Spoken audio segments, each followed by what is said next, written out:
Au nom du Père et du Fils et du Saint-Esprit, ainsi soit-il. Hortus conclusus fons signatus amica mea formosa mea. Aujourd'hui, la liturgie, notre liturgie particulière, nous permet de fêter la très sainte Vierge Marie, qui est ce jardin fermé, hortus conclusus, cette fontaine scellée, ce jardin fermé, cette fontaine scellée, cette beauté inénarrable que chante le Cantique des Cantiques, que chante la Sainte Écriture, que ce soit dans les psaumes, notamment le psaume 44, Eructavit verbum bonum, cor meum verbum bonum, ce psaume 44, le psaume de l'introïte, que ce soit les livres de la sagesse, comme dans l'Épître ou évidemment le fameux Cantique des Cantiques. La très sainte Vierge est comparée à un jardin fermé, cet hortus conclusus, ce jardin fermé, le jardin médiéval par excellence, avec une fontaine au milieu, ce jardin fermé parce que la Sainte Vierge, elle est mère sans connaître d'homme, elle est fécondée par le Saint-Esprit, et de ce jardin va sortir le fruit, le meilleur, c'est-à-dire notre Seigneur Jésus-Christ. De même, elle est une fontaine scellée de la même manière. Et dans le jardin, il y a une plante particulière, une plante qui va résumer même au Moyen-Âge le jardin. Et quand vous regardez les représentations de la très sainte Vierge Marie, et dans ces représentations, on voit une fleur en particulier qui est la rose. Cette rose qui est la rose mystique, le symbole de la très sainte Vierge Marie, qui est aussi le symbole de tout le jardin. Alors nous allons méditer, réfléchir quelques instants sur cette fameuse rose. Oui, mes bien chers frères, la nature, parce qu'elle a été créée par le bon Dieu, nous donne des symboliques très importantes, très intéressantes, et nous permet d'élever notre âme à Dieu. Voilà pourquoi le jardin d'autrefois était aussi considéré comme le paradis, parce que c'est à travers ce jardin fermé que nous retrouvons le bon Dieu, les pieds sur la terre, mais la tête dans le ciel. Et nous pouvons louer le bon Dieu à travers tout ce que le bon Dieu a fait. Tout ce que le bon Dieu a fait pour nous, eh bien c'est spécialement cette nourriture qu'il nous a donnée. Et c'est au-delà de cette nourriture, parce qu'il n'y a pas que de la nourriture, il y a la beauté. Et la rose représente justement en particulier cette beauté. Cette beauté par sa forme, la forme générale de la plante, un buisson vigoureux, cette beauté de la fleur, cette fleur qui est considérée comme la reine des fleurs, cette beauté qui vient également de ses couleurs, de son parfum, n'est-ce pas, délicat, ce parfum qui embaume tout l'air du jardin, ce parfum de rose. Eh bien, la très sainte Vierge Marie est cette rose. Elle est cette rose dans sa beauté virginale, la beauté de son âme, parce que la très sainte Vierge est conçue sans le péché originel, et donc elle est toute pure, n'est-ce pas? Et d'ailleurs, selon la légende, cela fera sourire évidemment l'homme moderne, se moquer de la simplicité, de la naïveté de l'homme médiéval. La rose blanche, selon la légende, eh bien, doit sa couleur blanche au sein de la très sainte Vierge Marie qui a laissé couler une goutte de lait sur une rose rouge. Et elle est devenue blanche en symbole de pureté. Cela est probablement une légende, mais ce qui est important, mes bien chers frères, c'est évidemment la symbolique. Nous recherchons dans notre vie spirituelle la pureté, eh bien nous devons la trouver dans le sein de la Vierge Mère, cette pureté de nos œuvres, en imitant la pureté de la Sainte Vierge. Mais la rose, elle n'est pas d'abord blanche, elle est d'abord rouge. Le rouge, c'est la couleur du sang, c'est la couleur du martyr, c'est la couleur de la souffrance.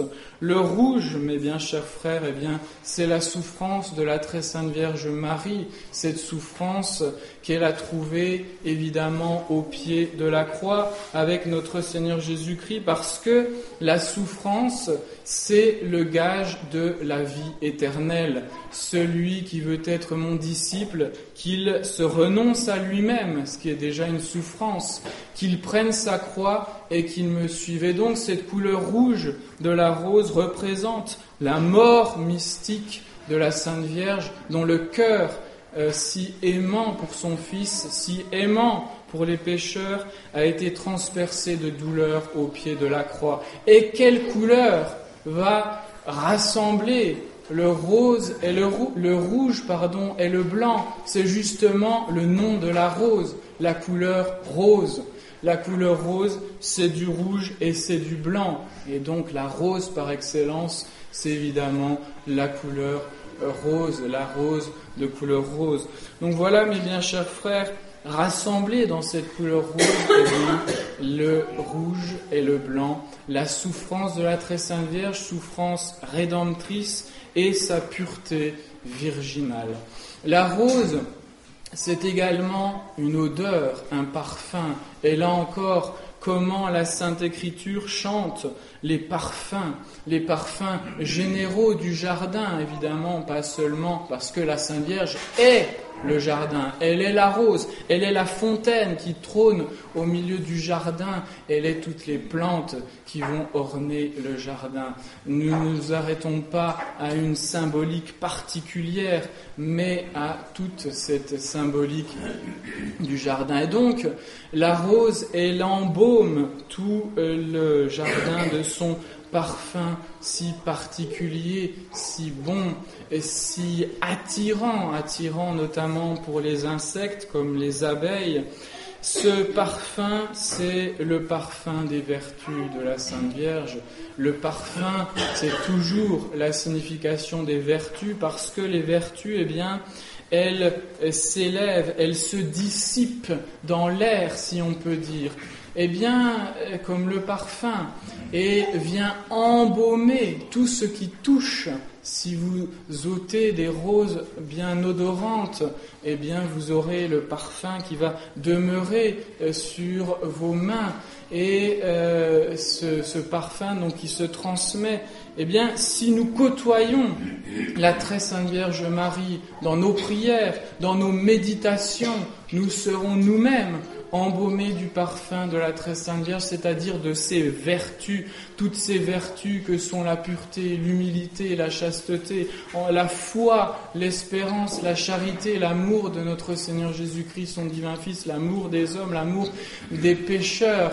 Eh bien, nous serons nous-mêmes embaumés du parfum et nous-mêmes pourront diffuser ce parfum autour de nous. Voilà pourquoi les vertus sont comparées à un parfum. Parce que les vertus, elles se diffusent.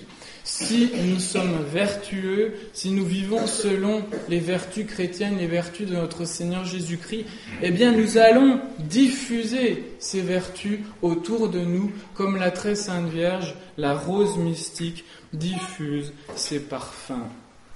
Donc la rose, c'est ses couleurs, et spécialement la couleur rose, c'est le parfum. Mais la rose, vous me direz, ce sont aussi des épines. Et ces épines, elles ont une bonne signification, bien évidemment. La signification du combat spirituel, comme le chante magnifiquement dans son petit ouvrage Le Jardinet, n'est-ce pas, ce grand moine abbé qui était Wallafrid Strabon. Il chante les deux symboles particuliers de la très sainte Vierge, la rose et le lys. Le lys, symbole très particulier de la pureté. La rose qui est symbole de la guerre, comme le lys est symbole de la paix par sa douceur extrême. La rose est symbole de la guerre par ses épines. par sa couleur rouge, la couleur du sang. Mais la guerre et la paix sont nécessaires à la vie chrétienne. Pourquoi ? Eh bien parce que si nous voulons être en paix, nous devons être en guerre. Nous devons être en guerre contre le péché. Et la très sainte Vierge, la rose mystique, représente cette lutte contre le péché. Nous devons être à son image, couverts d'épines contre les tentations, couverts d'épines contre les occasions de péché, couverts d'épines contre le démon. Nous devons faire donc la guerre à tout ce qui est mauvais. Et c'est cela que représentent, mes bien chers frères, les épines. Voilà ce qu'est la rose. La rose avec sa couleur, avec ses parfums, avec ses épines. On pourrait évoquer bien sûr l'autre couleur, c'est-à-dire le vert, qui est la couleur de la végétation, la couleur de la vie. Et notre très sainte mère, la très sainte Vierge, est notre vie spirituelle, vita, comme nous le chantons dans le Salve Regina, vita dulcedo, ou plus exactement dans la version originale, vite dulcedo, mais elle a été modifiée dans un sens qui est tout à fait compréhensible. Non seulement la Sainte Vierge, c'est la douceur de la vie, vite dulcedo, mais c'est aussi la vie en tant que telle. Pourquoi ? Eh bien parce qu'elle donne notre Seigneur Jésus-Christ, et notre Seigneur Jésus-Christ est la vie spirituelle. Elle est la fleur de l'arbre de Jessé qui va donner ce fruit qu'est notre Seigneur Jésus-Christ. Non seulement la rose, c'est tout cet aspect, je dirais, matériel que nous voyons, mais la rose a également des propriétés médicinales. La rose est notamment antiseptique, mes bien chers frères. Et ces propriétés médicinales, eh bien, renvoient encore à la symbolique de la très sainte Vierge. Antiseptique, ça veut dire que ça lutte contre les infections, n'est-ce pas ? Eh bien, la très sainte Vierge luttera efficacement contre l'infection du mal, contre l'infection du péché. Si nous sommes pécheurs, eh bien, il faut nous tourner vers la rose mystique, vers la très sainte Vierge pour soigner la blessure du péché, et il faudra nous tourner vers elle pour pouvoir guérir du péché en vivant selon la grâce de notre Seigneur Jésus-Christ, en utilisant donc les vertus de la rose, les vertus de la très sainte Vierge. Mais bien chers frères, nous pouvons parler évidemment très longuement de toute cette signification symbolique de ce que le bon Dieu a créé. Et il l'a créé non seulement pour notre utilité, que ce soit notre utilité par rapport aux légumes, que ce soit par rapport aux plantes qui auront des vertus médicinales, ou que ce soit tout simplement pour la beauté que dégage la rose, et à travers cette beauté, ce plaisir qu'elle va nous procurer.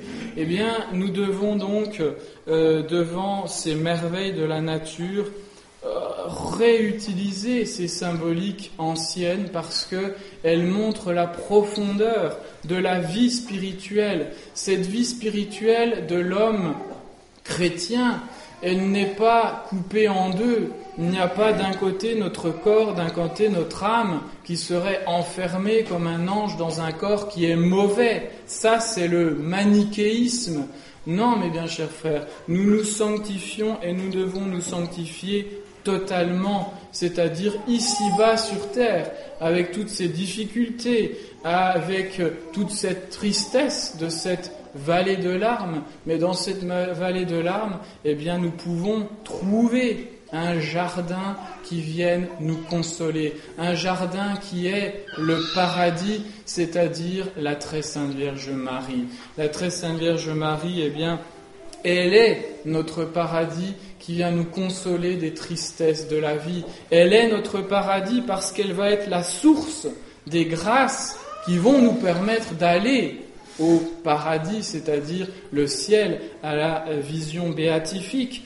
Mais le paradis, nous le possédons dès ici-bas si nous sommes en quelque sorte dans le sein de la très sainte Vierge Marie, sous le manteau de la très sainte Vierge Marie, encore une magnifique d'ailleurs représentation médiévale, ces vierges au manteau qui englobent tous les membres de l'Église, avec autour souvent justement ce jardin représenté au minimum par un rosier. Donc, mes bien chers frères, nous devons nous mettre dans ce jardin. Et plus particulièrement, nous devons faire aussi comme les abeilles, être attirés par l'odeur, se laisser attirer par l'odeur des vertus de la très sainte Vierge Marie, aimer cette odeur qui se diffuse et aller butiner justement ces fleurs, c'est-à-dire aller butiner les vertus de la très sainte Vierge pour pouvoir les transformer dans le miel de nos bonnes actions. Là encore, une magnifique image développée par un moine du Moyen-Âge, Rupert. Et donc, nous devons vivre, mes bien chers frères, ne pas seulement admirer les beautés de la nature comme l'homme moderne, les cultiver et les modifier aujourd'hui comme on fait d'ailleurs d'une façon certainement exagérée, mais nous devons nous élever à partir de ces réalités terrestres vers les réalités célestes qu'elles représentent et faire passer dans notre vie ces réalités célestes que nous pouvons emprunter et que symbolisent les réalités terrestres. Rosa Mystica, ora pro nobis, rose mystique, priez pour nous. Au nom du Père et du Fils et du Saint-Esprit, ainsi soit-il.